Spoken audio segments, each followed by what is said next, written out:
Ինչպես յուրաքանչյուր ոլորտ, այնպես էլ առողջապահության մեջ հաճախ կարծիքները բախվում են, եւ մենք կարիք ենք ունենում լսել երկրորդ կարծիք։ Բարև ձեզ, դուք MedMeet Talks-ի շրջանակում եք։ Այսօր իմ հյուրն է Նարեկ Ալեքսանյանը։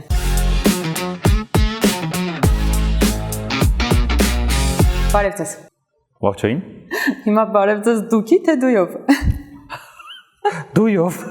Շատ լավ։ Եթե կարելի է, հա։ Մենք այսօր ինչից էլ խոսենք, միևնույն է խոսելու ենք բիզնեսի մասին։ Եվ ինչը ամենահետաքրքիրն է, մենք այստեղ այսօր հնչեցնելու ենք այնպիսի եզրույթներ, որը առողջապահության մեջ ընդունված չի կիրառել։ Առողջապահությունը բիզնես է, թե ոչ։ Եկեք մի քիչ ուրիշ ձևակերպենք, էլի, որովհետև երբ որ ասում ենք առողջապահությունը բիզնես է, տպավորությունը ոնց որ ուզում ենք առողջապահությանը վիրավորել։ Ոչ, մենք բժշկությունը չենք ասում, մենք առողջապահությունն ենք ասում։ Ամբողջ գաղափարն է, որովհետև ընդհանուր ցավոք սրտի մեր հանրության մեջ այդպիսի մոտեցում կա, ասում են, այս ինչը բիզնես են սարքե։ Կրթությունը սարքեցին բիզնես, առողջապահությունը սարքեցին բիզնես, ու տպավորությունը ոնց որ ուզում են վիրավորած լինեն։ Այնինչ բիզնեսը դա միջանձնային հարաբերությունների ամենաարդյունավետ կտորն է, որովհետև A սուբյեկտը B սուբյեկտի մոտ լուծում է ինչ-որ մի հատ խնդիր ցավ, որի դիմաց B սուբյեկտը վճարում է։ Այսինքն ու այդ վճարով ինքը իր շնորհակալությունն է ասում ու իրանց մեջ ձևավորվում է երկարատև հարաբերություններ։ Հիմա մենք ուզում ենք, որ առողջապահության ոլորտում լինեն A եւ B սուբյեկտներ, եւ A սուբյեկտը երբ որ գնում է ինչ-որ միտեղ, ինքը ունի կոնկրետ խնդիր ցավ, իր խնդիր ցավը բացահայտեն, լուծում տան, ինքը դրա դիմաց շնորհակալ լինի, վճարի եւ վճարման արդյունքում, ձևավորվի երկարատև հարաբերություններ ու B սուբյեկտը միշտ մտածի իր համբավի մասին, մտածի իր բրենդի մասին, մտածի երկարատև իմիջային քայլերի մասին։ Հիմա դրա մեջ ի՞նչն է վատը։ Երբ որ այսպես մոտեցում ենք անում, հետեւաբար ինչքան շուտ առողջապահական ոլորտում առաջանան բիզնես տարեր, այնքան ինքը ավելի արդյունավետ ու ամենակարևորը ինքը մրցակցային կարող է դառնալ։ Որտեվ հակառակ դեպքում ինքը ցավոք սրտի տեղափոխվում է սոցիալական դաշտ, ինչպես նաև կրթությունը։ Չէ, ինքը սոցիալական դաշտ պետք է ունենա, այսինքն դա հնարավոր չէ առողջապահությունն առանց սոցիալական դաշտի պատկերացնել, այսինքն մեկը մյուսին ինչի է հակասում։ Բիզնեսը եւ սոցիալական դաշտը։ Հեսա կբացատրեմ, երբ որ մենք կրթությունը տեղափոխել ենք սոցիալական դաշտ, մենք իրան փոխել ենք տնտեսությունից, ու կրթությունը չի ծառայում տնտեսությանը։ Ու մենք կադրեր ենք պատրաստում մենակ նրա համար, որպեսզի պատրաստենք։ Տեսեք, մենք ինչ հոյակապ 700 հատ իրավաբան ենք պատրաստել։ Իսկ տնտեսությանը պետք էր 40-ը։ Ու հետո ասում ենք, առողջապահության մեջ էլ այդպես։ Մենք ունենք 600 հատ բժիշկ պատրաստենք, ու հետո բացահայտում ենք, որ պարզվում է վիրահատությունից հետո բժիշկը ողջ է մնում։ Ասում են, «Ոյ մորդ, զարմանալի բաներ, բա մենք գիտենք մի անգամ ալնելու, բայց մնացած 600-ը ինչ անեն»։ Հա? Ու երբ որ մենք սոցիալական դաշտից ասելով, ես նկատի ունեմ, որ ինքը երբ որ մրցակցային է դառնում, ավելանում են բիզնես տարերը, դու իր մասշտաբացման մասին ես սկսում մտածելը։ Դու սկսում ես մտածել, լսի, իսկ ինչ նորարարական տեխնոլոգիաներ կան, որ այսքան քանակությամբ բժիշկ սովորած կամ այս ունիկալ մեր ոլորտը առողջապահությունը, որ Հայաստանում կա ու ունի արմատներով լուրջ համբավ հետխորհրդային երկրներում գոնե մինիմում, հա, ոնց անենք իրան մասշտաբացնենք։ Իսկ կարողա մենք պետքա հեռա բժշկության, հա, տելեմեդիցինան այդպես է թարգմանվում։ Դրա կոմպոնենտով մենք դուրս գանք միջազգային շուկա։ Իսկ կարողա մենք բժշկական туриզմը սկսենք զարգացնելը։ Երբ որ դու իրան որպես բիզնես ես սկսում դիտարկելը։ Կոմպոնենտները իհարկե, իսկ մյուս կարևոր կտորը առողջապահության բիզնես կոմպոնենտը, երբ որ ես դնեմ խնդիր, որ այն մարդը, որ արդեն դարձել է մասնագետ, ու որպես մասնագետ պետք է երկար ծառային պետության բարեկեցությանը, իսկ կարող է ես ցուցանիշներ դնեմ, որ չի կարող այս 10 հիվանդությունները, որոնք 40 տարեկանից հետո մարդուն հանում են աշխատաշուկայից, հա, լինեն օրինակ սրտանոթային հիվանդությունները, քրոնիկ հիվանդությունները եւ այլ, ու իմ առողջապահությունը արդեն ուղղեմ պրոֆիլակտիկայի վրա, շուտ բացահայտելու վրա ու արդյունքում ես կունենամ մարդկանց, չէ՞ որ դա էլ է, չէ՞, բիզնեսի մասին։ Իհարկե, մենք հիմա իմ հասարակության մեջ պարզվում է 40 տարեկանից հետո մարդիկ սրտանոթային հիվանդություններով, քրոնիկ այլ հիվանդություններով դառնում են անաշխատունակ ու արդյունքում ես որպես երկիր դառնում եմ ոչ մրցակցային։ Հիշենք ձեր ամենասկզբի ասածը, ասացիք մարդը ունի ցավ եւ այդ ցավին ստանում է լուծում։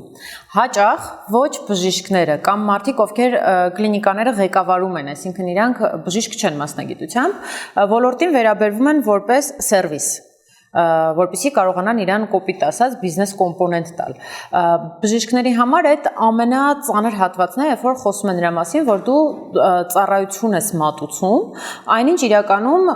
դու խնդիր ես լուծում, հա, ցավ ես լուծում, դու պացիենտին ես լսում,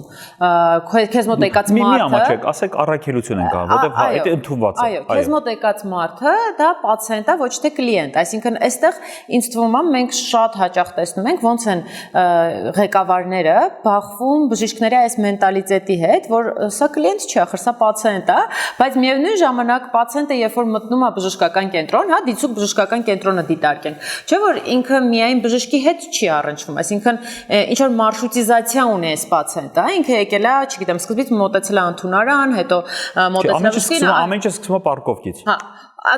հասկանում եք, քանի կոմպոնենտ ունի, բայց երբ որ ինքը բժշկական կենտրոնից դուրս է գալիս, ասում է բուժօգնությունը վատ մատուցեցին։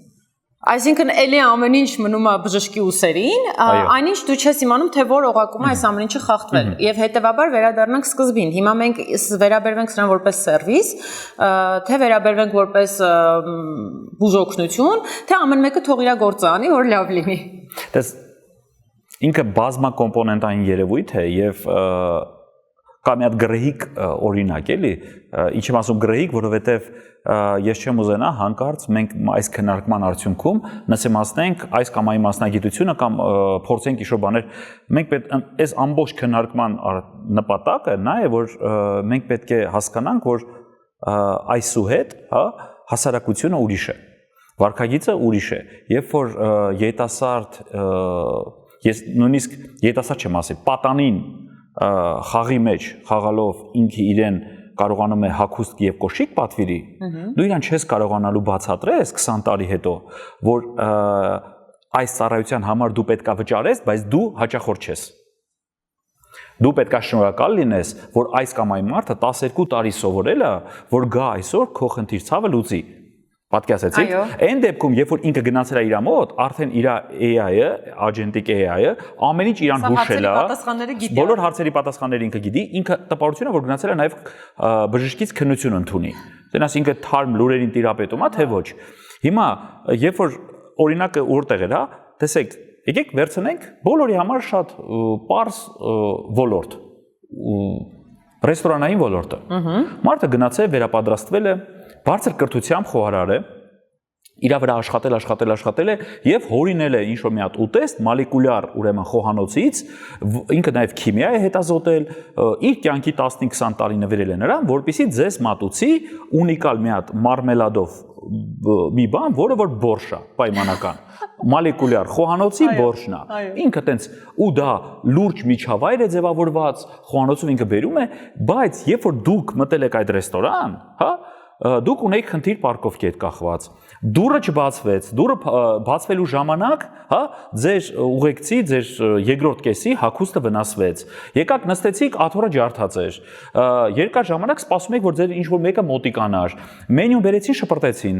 հետո ասում ես ներողություն մենք ընտրել ենք էլի կարող եք մոտենալ չեք տենում ինչ որ մեկի սպասարկում հեսա կմոտենամ հա ու այս ամբողջ ցեպոճկի մեջ դուք երբեք չեք ասի բայց ինչ հետարքիր խոհարար էր ոնց էր կարողացել այդ բարդ ուտեստը բորշը վերածել մոլեկուլյար ուտելիքի որ տպավորություն էր որ դա մարմելադ էր բայց երբ որ ես դրեցի բերանս ամբողջ բորշի այդ համերը զգացի ոչ ինքը այդ ամենը ձեր մոտ կկորի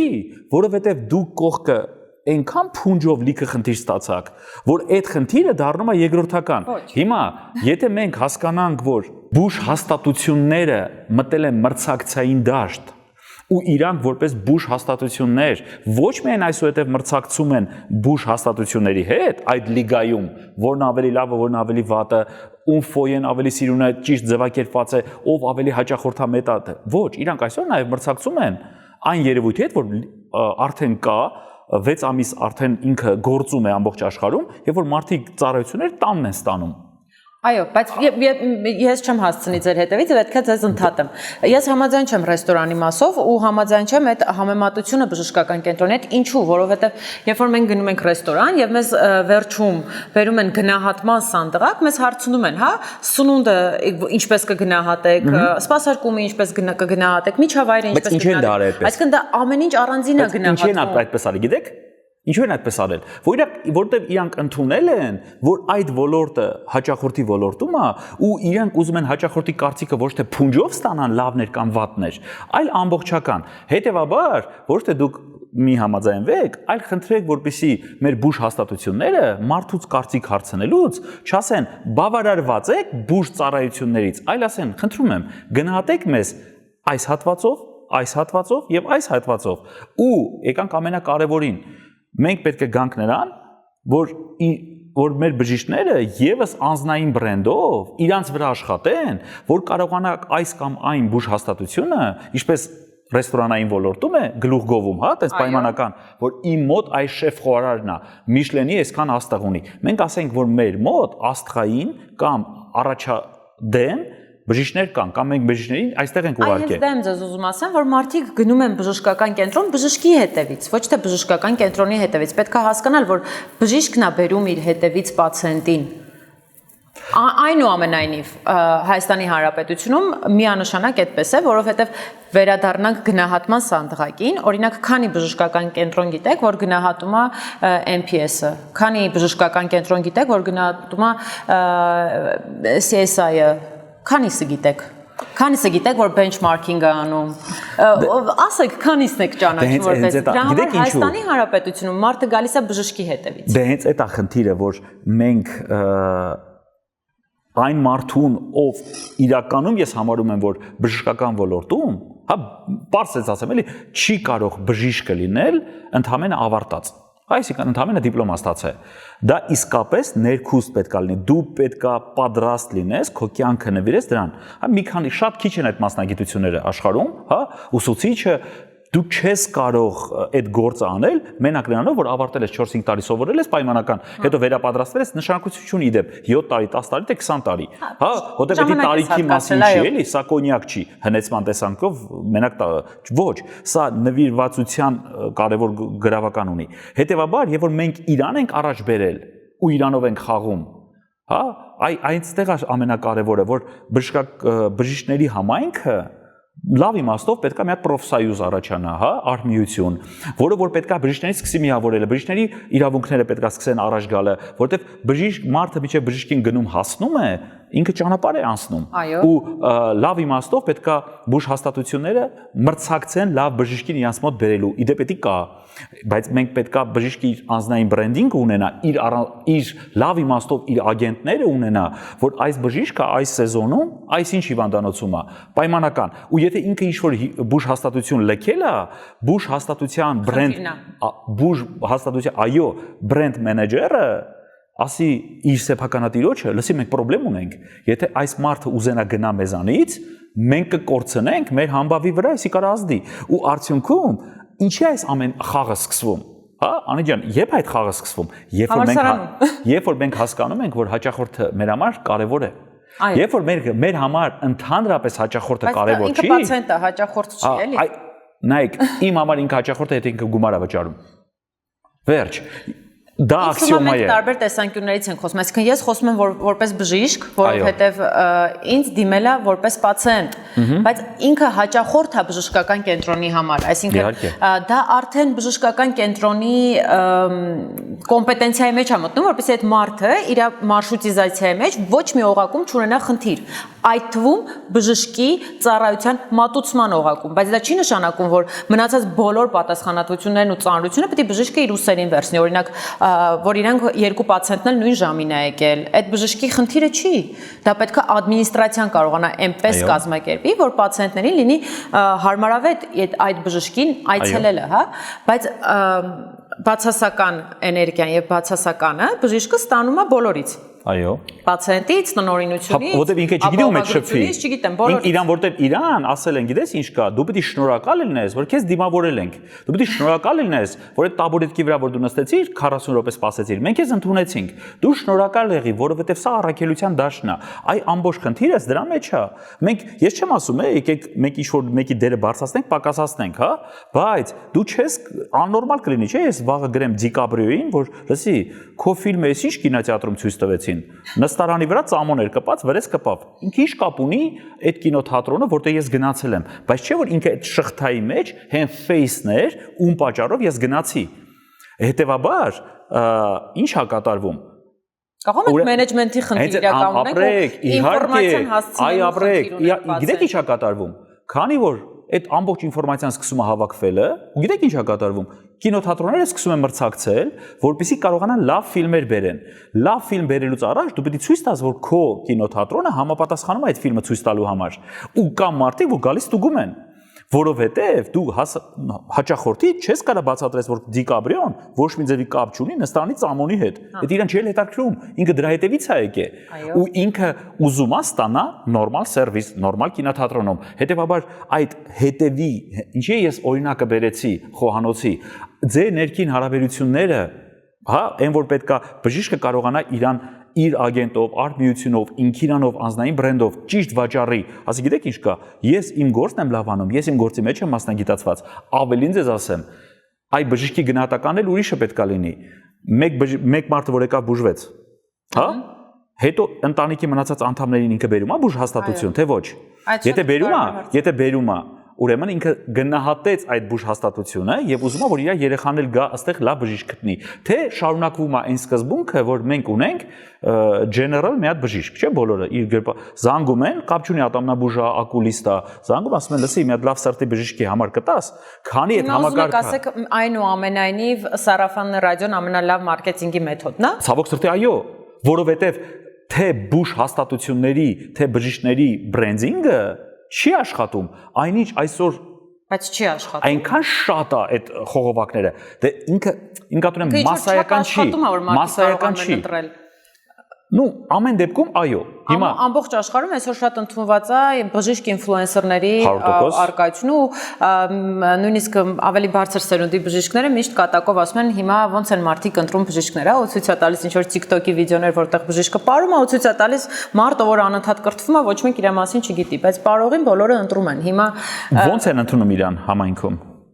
Բժիշկների համայնքում ո՞նց են ընդունում այդ պարողին։ Շատ հետաքրքիր հարց եք տալիս, որովհետև մի քանի անգամ արմիություն գաղափարի մասին խոսեցիք, նշեցիք, եւ այո, համայնքում ոնց է ընդունում։ Այս հարցը շատ կարեւոր է, բայց շատ լուրջ բաց է մեր երկրում իրականում, որովհետև մենք չունենք անկախ գնահատման մարմին, այսինքն մարմին, որը կարող է եւ երկակի եմ ասում, հա, մարմին օրինակ, որը կարող է գնալ անկախ մարմին լինի։ Եթե օրինակ այս բժշկական կենտրոնը ունի այսինչ ստատուսը, հա, այսինչ որակավորումը, ապա լինի անկախ մարմին, որ կվերահսկի դա, արդյոք արժանի է այս ստանդարտին, համապատասխանի այս բժշկական կենտրոնը, եւ նույն ձև բժիշկների մասով, արդյոք այս բժիշկը արժանի է կամ արդյոք ունի այն կրթական մակարդակը, արդյոք շարունակական այս մարդը կրթվում է եւ նմանատիպ շատ հարցերի պատասխաններ։ Տեսեք, հաճախորդամ այդ լրիվ համաձայն եմ, շատ լավ բաներ ասեցիք, եթե մենք գնում ենք այն ճանապարհով, որ ասում ենք, որ հաճախորդի հետ հարաբերությունները պետք է երկարատև կառուցել, ինչի սա ինքնանպատակ չի։ Մենք ոչ ենք ֆանատիզմով ասում սա լավ է, որտեվ լավ է, որովհետև դու տեսնում ես, որ Հայաստանից մարդիկ գնում են բուժծառայություններ ստանալու Վրաստան։ Այո։ Մարդիկ իրար խորհուրդ են տալիս, ասում են, այս հարցով ավելի լավ է գնաս Իսրայել, ավելի լավ է գնաս Գերմանիա։ Երբ որ հիմնավորումը դու լսում ես, ապշում ես։ Ոչ թե ասում են դե բժիշկն է լավը, ասում են լսի, այնտեղ ուրեմն 3 սենյականոց բնակարանի պես է, մի հատ մարդ չկա, որ սպիտակ խալաթով է, բոլորը տենց մանկական ու մանկական հիվանդանոցը այնպես է սարքված, որ տպավորություն որ դու հյուրանոցում ես, բնակարանում ես ու երեխան, ով գալիս մտնում դուրս են գալ, երեխան ստրեսի մեջ չի ընկնում, ու երեխայի բուժումը այնպես է արվում, որ տպավորություն որ ինքը հանգստի վայրում է գտնվում, մեկ-մեկ է բժիշկները գալիս, միջամտում դուրս են գալիս։ Ու դու տեսնում ես, որ դա կարևոր է դառնում ծնողի համար, քանց, հա, եթե դու ասես, ինչ ես խոսում, եղբայր, այդ նույն Իսրայելի բժիշկները գալիս մերոնց իշո բան են հարցնում ֆորումների ժամանակ, մերոնց իրան սովորացնում են։ Դա ինքնանպատակ չի։ Եթե մենք այսօր չենք կարողացել պատտել ու մի շոր բան լավ ներկայացնել, սա ես ինչ եմ օրինակները բերում սննդի ոլորտից, որովհետև ինքը բավականին հայտնի է, էլի, այսինքն եթե մենք չենք կարողացել մեր բրդուճը հացպանիր կանաչի, ցանկացած բրդուճ իր ամեն տեսքով վեգետերինար տարբերակը, բաստուրմայով տարբերակը եւ այլն, հա, եթե մենք իրան չենք կարողացել փաթեթավորել, բրենդինգ անել, ապա իհարկե քո երկրում շաուրմանը հաղթելու։ Հա։ Հիմա եկեք ասենք ո՞նց եղավ, բա մենք բրդուճ ունեինք։ Մեզ պետք չէր բացատրել ինչա շաուրման, որտեղ մենք բրդուճ ունեինք։ Հա, էդ էլ մի հատ ինչ-որ ուրիշն է մեր տեղը բրդուճ սարքում, բայց չէ որ էդի ունեինք։ Բայց ընդհանրապես ասենք հաճախորդը որն է, բայց մեկ է տեսնես հոպ-հոպ մեկ է շաուրմա դարձավ։ Ու արդեն ասում ենք տատիկի սարկած շաուրմա, չէ, տատիկի սարկած բրդուճ։ Հա, հիմա իմ ասածս հետեւյալի մասին է, մենք պետք է գիտակցենք, որ ժամանակակից աշխարհում տեխնոլոգիաները փոխվում են ու ամեն ինչ ավելի մատչելի է դառնում ու շատ հնարավոր է այն արհեստական բանականությունը, որ ապագա այսօրվա պատանին, ապագա երիտասարդը, ընտանիքի հայրը, մայրը հարցն են ասել, իսկ այս խնդիրը ես որտե լուծեմ, ինքը կարող ասի, այս խնդիրը ավելի դու լուծես Վրաստանում։ Այո։ Ու իդեպ իրանք լավ ծառայություն ունեն, քեզ գալի մեքենայով տանում են, ընդ մնում ես, հանգստանում ես, այս խնդիրը լուծում են, ու դու մենք ասենք, այս ի՞նչ է կատարվում։ Ու գիտեք այդ դեպքում մենք ինչ ենք ասելու։ Եկեք արգել ենք խնդիրները դու դեպի Վրաստան։ Հա, ճանապարհին հարցն ենք, ասենք գնում ես բուժվելու, չէ, բայց այնինչ դա հաճախորդամետության տեղներ, որ մենք այսօր պետք է մեր լսարանին ցույց տանք, որ մենք լավ մասնագետներ ունենք, բայց այդ մասնագետով ոչ թե ամեն խնդիր լուծենք, ասենք այ մարդ, այս մասնագետը այստեղ է, ինքը այս խնդիրն է լուծում, բայց սերվիզի տեսանկյունից, փունջի տեսանկյունից եկեք կողքից հավաքենք։ Այո, ոչ թե մասնագետի, այո, ոչ թե իրան ասենք դու գիտես ինչ կա, դու քիրուրգ ես, բայց ազատ ժամանակ դու նաև գրաֆիկ կազմի, մարդու մի հատ օպերացիայի ժամանակ, ասենց հեռախոսը դիր ականջիդ վրա, հա, ու զանգի ասա, բարև ձեզ, 3 ամիս առաջ մենք ձեզ օպերացիա ենք արել, դուք ձեզ լավ եք զգում, ու այդ պահին գործ արաք, չէ, կլինի դրանով զբաղվի ուրիշ մարդ։ Որը որ պարտավոր է լինել, հա, ու մենք լիքը բացեր փորձում ենք լուծել նրանով, որ ասել, դե հո բժիշկը դրանով չի զբաղվելու, այդ ակնհայտ է, որ բժիշկը դրանով չի պետք զբաղվի, բայց հաջորդ կտորն է շատ կարևոր, որ դուք ասեցիք գնահատման տեսանկյունից։ Եթե մենք ուզում ենք ոլորտը բացը լինի, ապա այո, պետք է հայտնվի անկախ գնահատման համակարգ։ Մենք պետք է իմանանք, որ այս կամ այն հաստատությունը պայմանական 3 աստղանյա 4 թե 7 լավ իմաստով բժիշկը անցել է 3-ա, 7-ա թե 5-ա։ Դա չի նշանակում, որ միշո մեկի մենք նսեմացնում ենք։ Ոչ, մենք ստեղծում ենք սանդղակ, երբ որ դու հասկանում ես, որ ամեն քո գործողություն, ես իմացել եմ, ապշած եմ մնացել, պարզվում է, որ օդաչուները իրենց ամեն թռիչք եւ վայրեջքը գնահատվում են։ Ամենը, այսինքն ոչ ոք չի ասում, սա 15 տարվա հաճախորդներից են հարցնում, բայց չէ, դերքին համակարգով ինքը իր ամեն վայրեջքը գնահատվում, այսինքն ոչ ոք չի ասում, գիտեք ինչ կա, 17 տարվա, 18 տարվա, 15 տարվա օդաչու է, ոնց կարելի է իրան գնահատել։ Չէ, ամեն վայրեջքը գնահատվում է, որովհետև իսկ ավիաընկերությունները իրար մեջ պայմանական ստատուս ունեն, թե ինչպիսի օդաչուներ իրանք ունեն, ով է իրանց մոտ օդաչու, ինչպիսի որակավորումներ են ստացել։ Թվում է թե կարելի է դա չանել, չէ՞։ Մարդը չի տեսնում շատ դեպքերում օդաչուի։ Գրեթե երբեք չի տեսնում։ Բայց իրանք դա արել են, որպեսզի հաճախորդի համար իրանք պատասխանատու լինեն ու ասեն, տեսեք, մեր մոտ այսպես է դրված, մեր մոտ նույնիսկ հաշվի են առնում,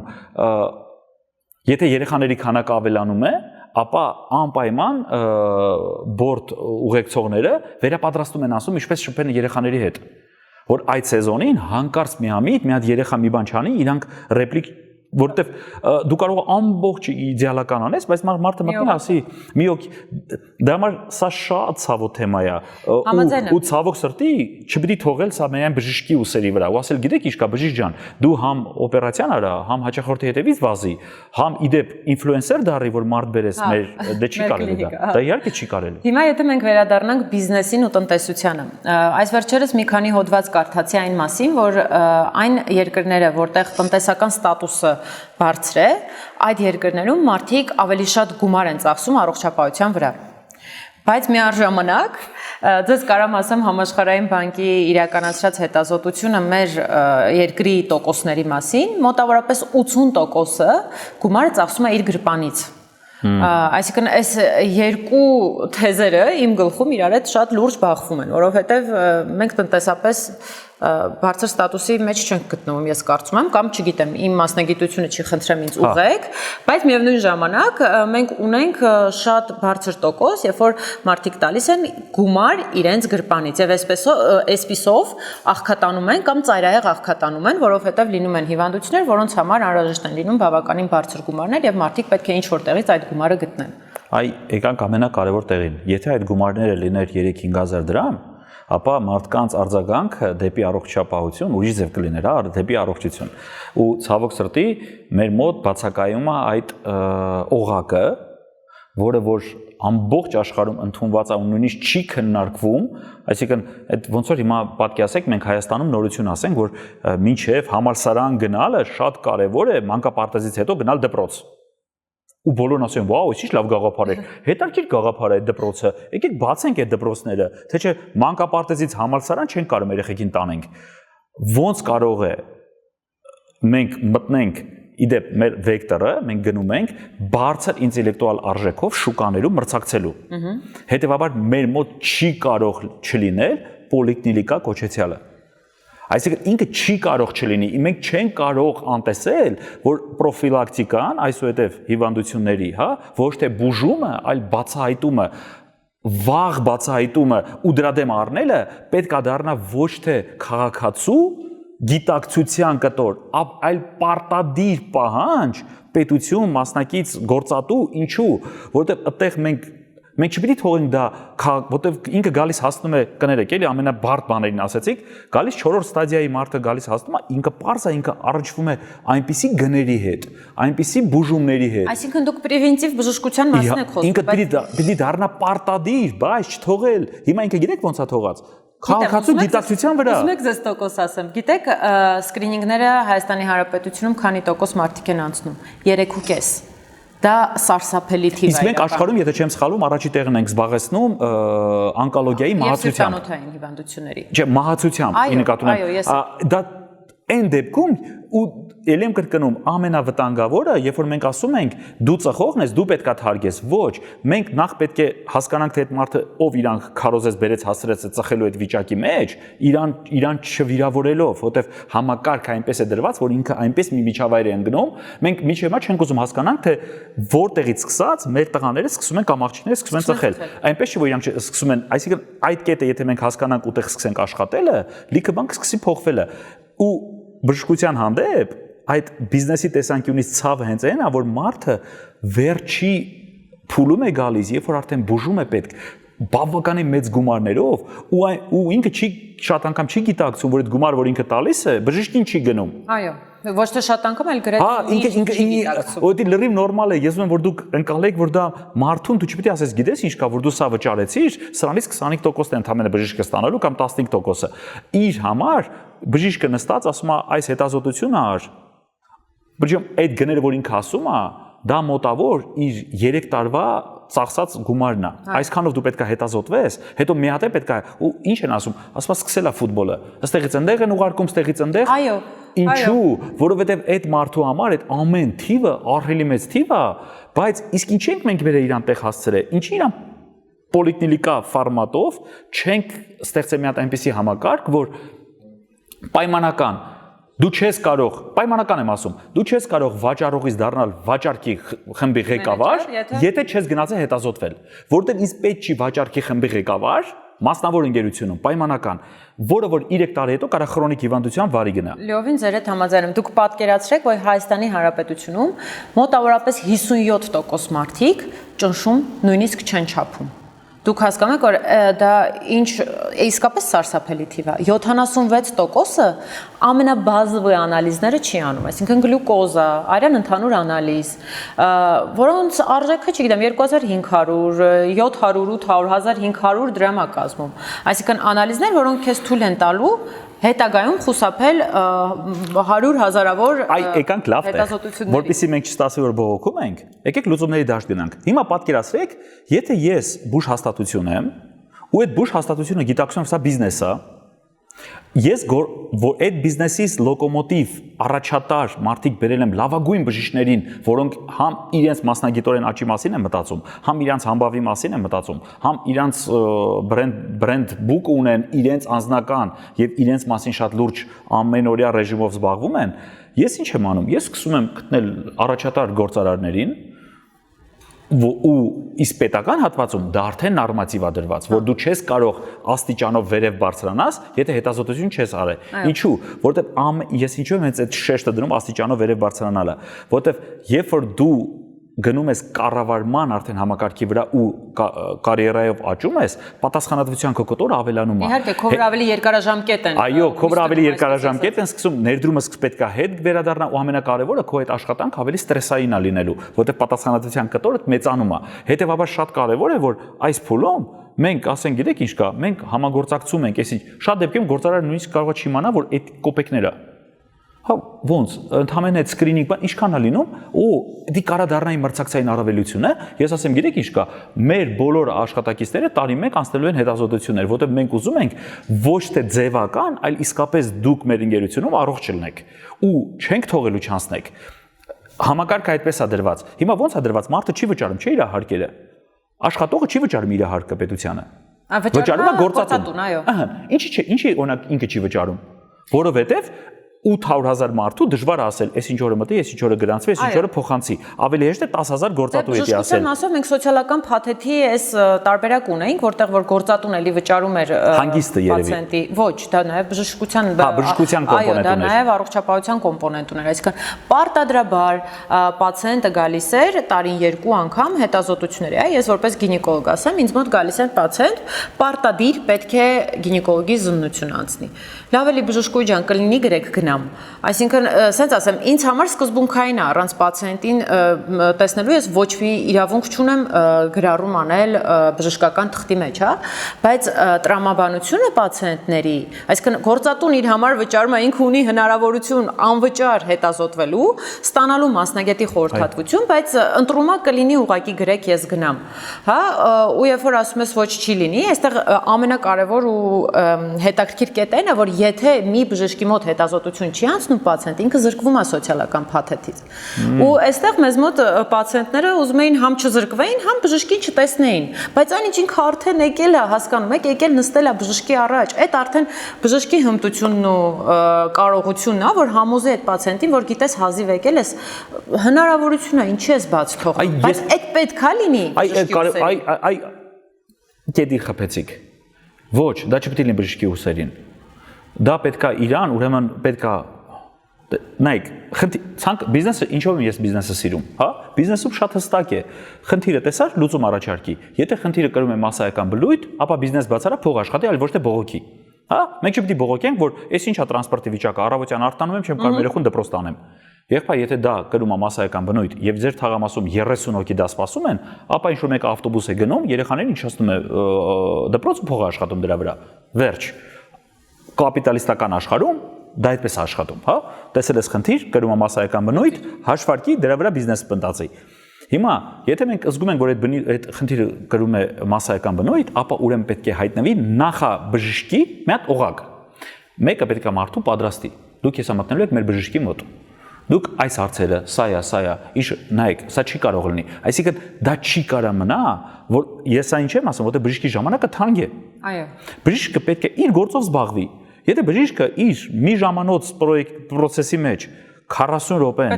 մարդուն համոզում է, ժողովուրդ ջան, դուք հասկանում եք, այսինքն մենք մարդուն անարդյունավետ օգտագործում ենք շակերտների մեջ, էլի, այսինքն մարդը գնաց է 12 տարի սովորել է, որ ինչ-որ մեկին բացատրի, որ իսկ կարող է ամեն դեպքում ստուգեմ։ Ոչ, դրանով պետք է զբաղվի այն մարդը, որը պատրաստվել է 4 տարի, հոգեբան է, պայմանական։ Ինքը պատրաստում է, ասում է, լսի, կմտնես, սա է մեր բժիշկի, այսինքն այդ միջանկյալ, ես հիմա իհարկե արագ մտածում եմ ձեր հետ, բայց ուրեմն պետք է միջանկյալ օղակը հայտնվի, որը որ իդեպ ասած բժիշկի ժամանակը ավելի արդյունավետ կօգտագործի։ Այդ դեպքում բժիշկը հիմա դուք ինձ ասեցիք, ես մտածեցի իսկապես, եթե մենք դնենք հետազոտենք ու պարզվի որ բժիշկները ավելի շատ խոսում են, հետո մի հատ շատ կարևոր կտոր կա, չէ՞։ Հետազոտությունից հետո դու պետք է այդ հետազոտությունը նաև վաճառես։ Իհարկե։ Պետք է մարդուն բացատրես, իսկ ասում եմ, ինչքան կարևոր է որ ինքը այդ հետազոտությունը անցար, բրծար, ինչքան կարևոր է որ դու հիմա դիետա պահպանես եւ այլն, փաստորեն պետք է ուրեմն մինչև բժիշկը մեկը լինի ու հետո լինի։ Այդ բժիշկը իր գործը 20 րոպե անի, այդ դեպքում եկեք այդ մի ժամվա մեջ 3 հոգու կդիմավորի։ Ու այդ բժիշկի պայմանական $10,000, եկեք երազենք, որ մեր բժիշկները ստանան $10,000, հա, որովհետև սա ինչա կարևոր, որովհետև ես հենց այնպես չեմ ասում, որովհետև հնայի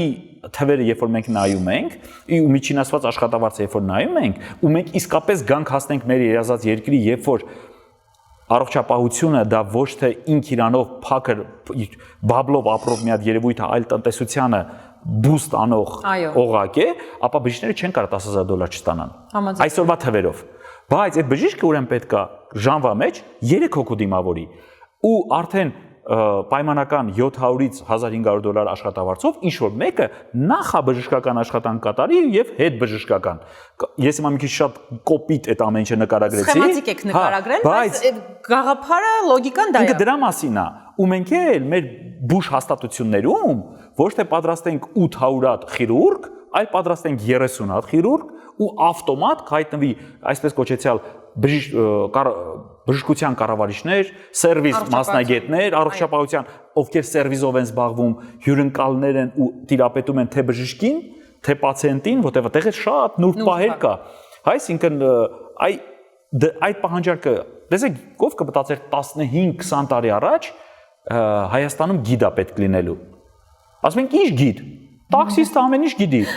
Տուրիստին կարա նստի, տանի ասի, էսի մեր գառնին է, էսի մեր գեղարդն է, ուրեմն նա այս գառնին, այս տաճարն է, ստե բաղնիկ է եղել, ամեն մեկ իր պատմություններ պատմում, եթե Աստված ոչ անի, մի զբոսաշրջիկը 3 տաքսիստի հետ գնար գառնի, ապա 3 տարբեր պատմություններ լսելու գառնի ու բաղնիկի մասին։ Ու հետո մտածել էր որն է ճիշտը։ Հիմա պարզվեց, որ չէ, գիդը շատ կարևոր գործ է անում, քո երկիրն է ներկայացնում, ավելին ասեմ, աշխարհի բոլոր երկրներում ոչ թե գիդերին, այսպես ասած, սերտիֆիկացնում են ձևական սկզբունքով, ոչ, համարվում է, որ իրանք մշակույթի դեսպաններ են, հատուկ կուրսեր են անցկացնում, նույնիսկ վրեք բան կա իրանց մոտ, դաչիկներ կան, նկարում են ու գաղտնա չէ, այսինքն, պրևենտիվ լսում են, թե դու ինչպես ես սա մատուցե։ Որպեսզի վերահսկեն որակը քո իրականացած։ Որպեսզի մենք այն ինչ որ դրել ենք մեր երկրի համար, որպեսզի դու այսպես ներկայացնես, հենց այդպես է ներկայացնես։ Այսինքն նույն բանը միգուցե